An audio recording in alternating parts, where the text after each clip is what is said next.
This is Cadbury eggs taking Easter off of their advertising. This is the British government saying you can't advertise the name Jesus. This is the Australian government. This is a total, absolute assault.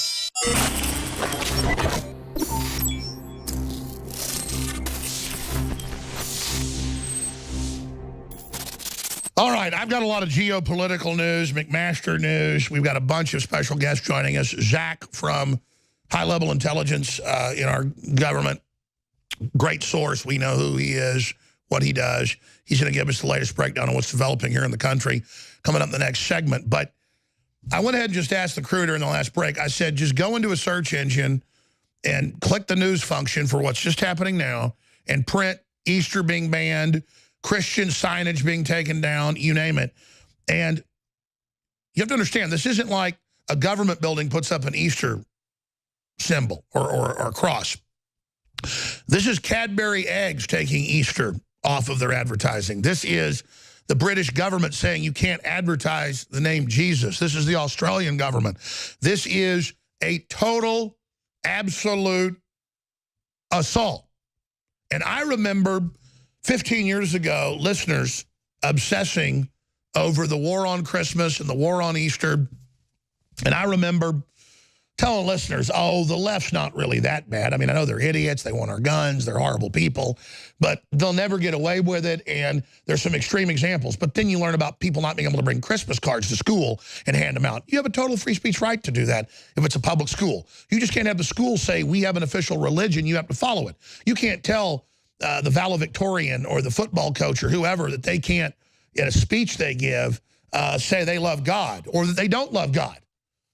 I mean, if the football coach gets up at a party the week after they win the state championship and wants to say, you know, I dedicate this to Lucifer, he can do that. You'll probably get let go because people aren't going to like it. And, you know, it's not good for morale, but it's his right. Well, how many valedictorians and people and salutatorians, you hear about it every year, the lawsuits, where the schools tell them, you will lose your grade and be put back a year and have your diploma taken. I've seen this in the news thousands of times the last 20 years.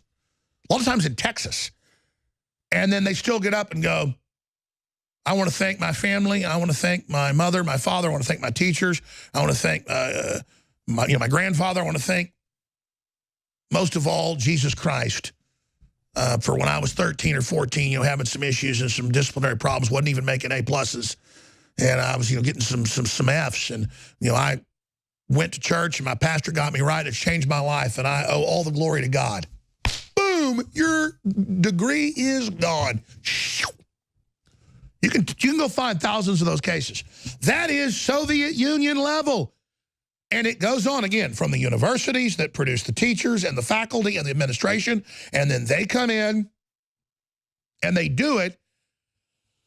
And now I realize why 15 years ago, the media would go, there's no war on Christmas. It's insane. Talk radio's obsessed with it. And I would go on liberal talk radio, and I was more of a libertarian as a guest. And they would say, Alex, we don't agree with you on all your gun stuff, but, you know, you're right about this, this, and that in the police state. And what do you say about right-wingers, their obsession with the war on Christmas and the war on Christianity? And I'd say, well, that goes on overseas and in China, but I don't really know about here. So that's one of my blind spots. And now it is total. I mean, you'd read about the Soviet Union banning the word Jesus. You'd read about China, if they catch you have an underground church, arresting you. And now it's going on. I mean, I told you about 3 years ago, I have family that still goes occasionally to, let's just say, the First Methodist Church. And then they were talking to other friends that go to the Methodist Church in San Francisco. They took the crosses out. They don't say Jesus anymore. And now in Europe, Catholic churches, Protestant churches are removing the crosses. And then when Muslims rape people, I saw the headline yesterday, mainstream news, they call it them victims. And I have more in the news today. Yeah, there's CNN. The war on Christmas is peak Trumpism. That was last year. That was this last Christmas. No, it's going on. I have it all right here. But again, they have this tactic where they deny it's going on. Let me stop right there. We're going to get more into it later. We have Zach joining us, our intel source, one of our intel sources, and so much more. we're going to be breaking down today, but huge breaking news on the other side. I told you McMaster is going to be out. We've been telling you that the last month, and exactly why, because Trump found out he was talking to Rice and talking to Powers, and that was actually getting orders from Obama still. That was Obama's national security advisor, and that this particular Soros lady was the nexus point. Well, that's all confirmed, and our information got to the president 2 months ago. He began an internal investigation and discovered that they were still involved spying on him. And so he first lets go out that McMaster's going to be gone. People lose confidence in him. He goes, oh, no, everything's fine. And then the word is, in 10 days, he'll be gone.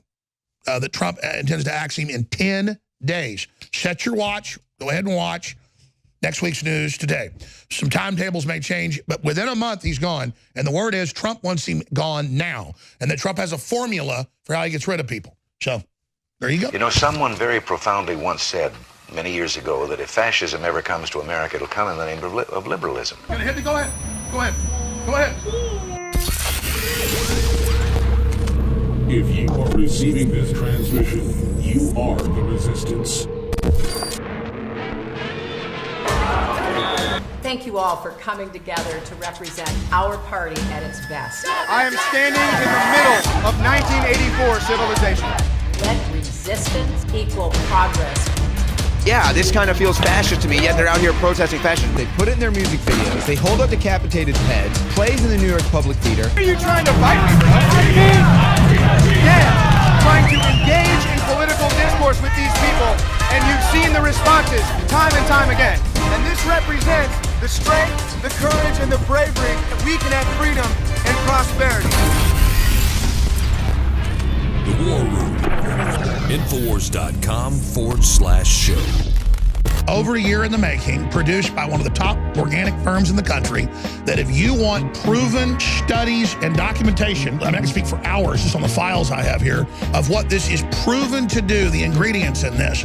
This is the ultimate immune system boost for this time of year, any time of the year. But Immune Wall is incredible. And folks, other formulas that aren't even as good are $70, $80. It's a great deal at $39. Immune Wall, beta-glucans, olive leaf, and so much more. It is concentrated. You need to go read what is in here. The mushroom blend of the most expensive, highest quality mushrooms that just incredibly accelerate. A citrus peel blend. I mean, this is the next level. It's now available, ladies and gentlemen, Immune Wall. I think it's beyond seasonal. Beta, glucan, olive leaf, and more. Immune Wall, InfoWarsStore.com, InfoWarsLife.com, or 888-253-3139.